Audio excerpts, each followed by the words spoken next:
right, what's happening? We are back. If you guys seen our last pick video, I think we went 90% on the last two UFCs. Last one, I think we lost on, what's his face?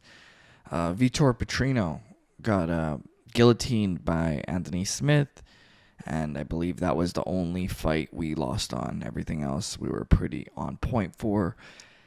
But, shout out to Steve Erceg, bro. He made that fight way more competitive than I thought it would be, especially for someone who's, not so experienced like a Pantoja, man. But I just hope they, get some better guys at 125. I hope they, Dana White pulls out that checkbook, signs DJ, because I feel like DJ, he comes to 125, he melts every 125er out there. That guy's insane. Or even Henry Cejudo, cut the weight, bro. I'm sure if he, got on a strict diet, he could probably make 125 again. He's pretty short, dude. But yeah, this weekend, Derek Lewis taking on Rodrigo Nascimento in St. Louis.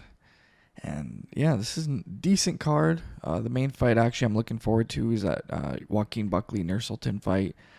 That'll be good. Nursulton, first fight at welterweight, taking out on short notice, but it's a good one. So in the main event, Derek Lewis, taking on Nascimento. I don't know why Derek Lewis is still getting main event slots, man, because I know he's a fan favorite, big name, but the guy's lost 4 fights out of his last 5. In 5 fights, he's lost 4 of them.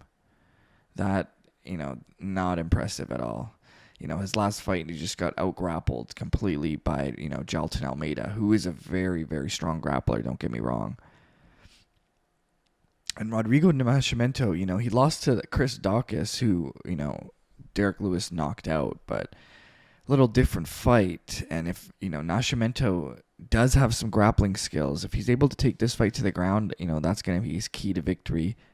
Obviously, if you got knocked out by Daukaus, you definitely don't want to get hit by the Black Beast, Derek Lewis. I hate betting on Derek Lewis, I'm not going to lie. And this Nascimento guy is really not that great either. But if I had to choose one, I'm sort of leaning towards Nascimento just because of the grappling. But yeah, maybe, I don't know. I'll go with Nascimento on this one. Hopefully he stays away from, the big right hand. And, out-grapples him because, he can grapple a bit. So if he can turn this fight into a grappling match, I think, he gives Derek Lewis some problems, in my opinion. But who knows? Man, Derek Lewis can come out there and knock out anybody.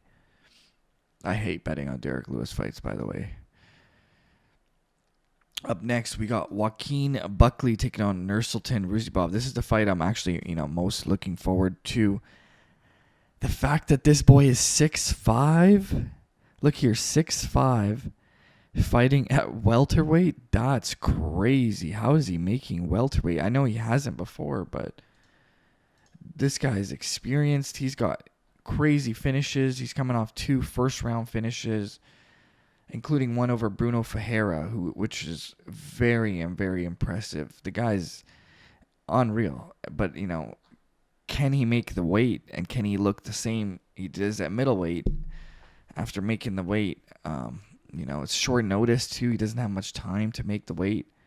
That's the only reason I see Joaquin Buckley maybe getting it done. And, if you guys see here, he's a slight favorite. That is because if this fight was at middleweight, Nursulton would be a large favorite. But the fact that he's taking the fight on short notice, cutting to welterweight,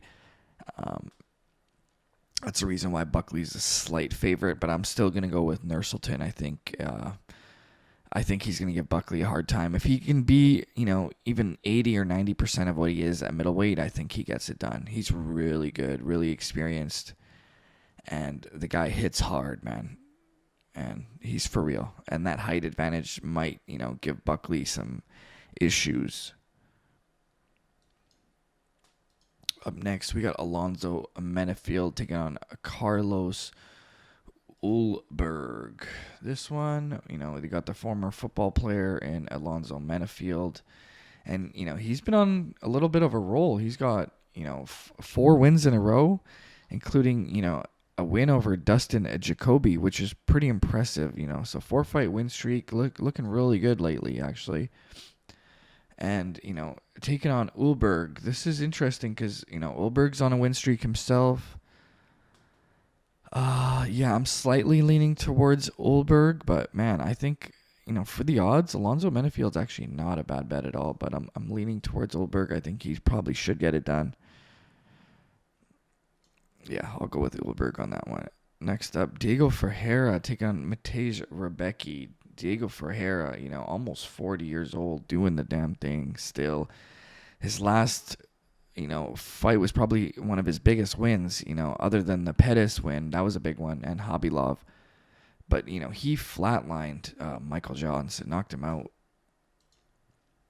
And, you know, taking on Matej Rebecky, who's been on a roll. Hasn't lost in 10 years. 19 wins, 1 loss. So undefeated in 10 years, 16 fight win streak. Clearly, you know, he's a big favorite for a reason, and you got to go with Matej Rebecky on that one, especially, you know, the age of Ferreira. He's almost 40 now. I'll go with Rebecky on that one. Up next, we got Bruce Leroy taking on Sean Woodson. Sean Woodson, another guy who's super tall for 145, you know, 6'2", fighting at 145. You got to be super lean and lanky because, you know, you can't be thick at all when you're that tall at 145. And, you know, Alex Caceres, he actually looked very impressive his last fight against Giga Chikadze. You know, even though he lost, but, you know, Giga Chikadze is a professional kickboxer, former Glory kickboxer, super high level striker. And, you know, Sean Woodson, he's decent. You know, beat Charles Jourdain, which is impressive. It was a split decision, but I think this fight goes over. I'll go with the over on that one. I think this fight goes to decision all day. I'll go with decision on that one. This guy, Robelis Desping, this guy's that Taekwondo guy. I'll go with this guy all day. He's insane. Minus 200. I'll go with, you know, this guy. He's for real. I've seen him fight once or twice. He's super impressive. Super powerful striker. And I think he's probably like the only Taekwondo guy. One of them. There's not too many in MMA. But he's one who's super high level. You know, 6'7" at heavyweight. The guy's, look at the significant strikes landed per minute. It's 23. That might be the highest I've ever seen. How's that possible? That must be incorrect. I don't know. I know it's showing his old fights. He only has 5, but that's got to be incorrect. Chase Hooper taking on Borischev. I'll go with Borischev on that one. I think he gets that done. He's the better striker out of the two. This one is interesting. Terrence McKinney taking on Esteban Ribovics. Terrence McKinney, he's a guy who's finishing you in the first round or he's getting knocked out. And that's the way he fights. He's kill or be killed. Super exciting. And he can finish anybody, Terrence McKinney, if he lands super explosive, hits hard. I'm going to go with Terrence McKinney on this one. I think he might be able to get the knockout. That boy hits hard, man. I'll go with McKinney on that one. Others, that's it. I think I'll go with Jake Hadley against Charles Johnson too. But actually, yeah, I'll take the over on that one. Jake Hadley and Charles Johnson. Take the over. And if you guys need a place to bet, BetUS, promo code Iceman. The best promos in the sports betting game. Not only are you going to be able to watch your fights, but you're going to be making bank watching what you love to do. So, beautiful. Out.